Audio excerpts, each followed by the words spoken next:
Estamos ya de nuevo juntos para abrir la palabra de Dios y hay mucho que compartir. El día jueves fue el día más cargado en el ministerio de Jesús en esa semana especial de la Pasión. En esa ocasión él reprendió a los escribas y fariseos, llamándolos de hipócritas, de doble cara.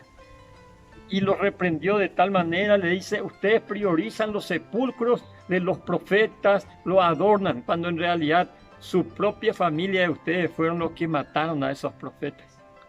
A tal punto que Jesús, en el Evangelio según San Mateo, capítulo 23, versículos 37 al 39, hace una lamentación sobre Jerusalén y quedó expresada en las siguientes palabras del propio Jesús: Jerusalén, Jerusalén, que matas a los profetas y apedreas a los que te son enviados.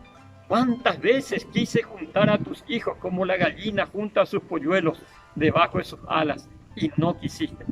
Y aquí vuestra casa os es dejada desierta, porque os digo que desde ahora no me veréis hasta que digáis: bendito el que viene en el nombre del Señor. Unos días atrás, Jesús en esa misma semana dijo: mi casa será llamada casa de oración. Ahora ya no dice mi casa, vuestra casa es dejada desierta. Ustedes rechazaron al enviado, al Mesías, y por causa de ese rechazo, ahora Jesús siente una pena, porque estaba previendo ya lo que sería la destrucción de Jerusalén.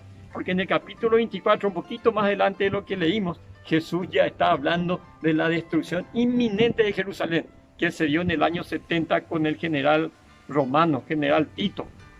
Lamentablemente es el destino triste y desdichado de aquellos que rechazan al Mesías.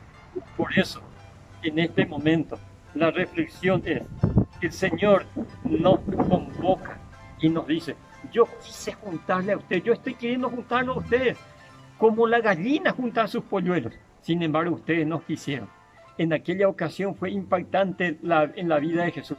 Él se percató de los más mínimos detalles que estaba ocurriendo en el templo, al punto que se dio cuenta de que una viuda estaba entregando apenas 2 blancas, cuando todo el resto estaba entregando de lo que le sobraba. Sin embargo, ella dio todo por la causa de Dios. Pero lo más extraordinario sería no solamente entregar ofrendas, sino entregar como ofrenda nuestro propio corazón, nuestra propia vida, porque finalmente eso es lo único que llevaremos al cielo. Por eso dice acá el texto terminando: bendito el que viene en el nombre del Señor. Aquel día cuando Jesús venga, quiero tener la dicha de estar también como aquella viuda en la presencia de Dios para vivir juntos por la eternidad. ¿Qué te parece si nos preparamos para aquel día que, por cierto, está muy cercano?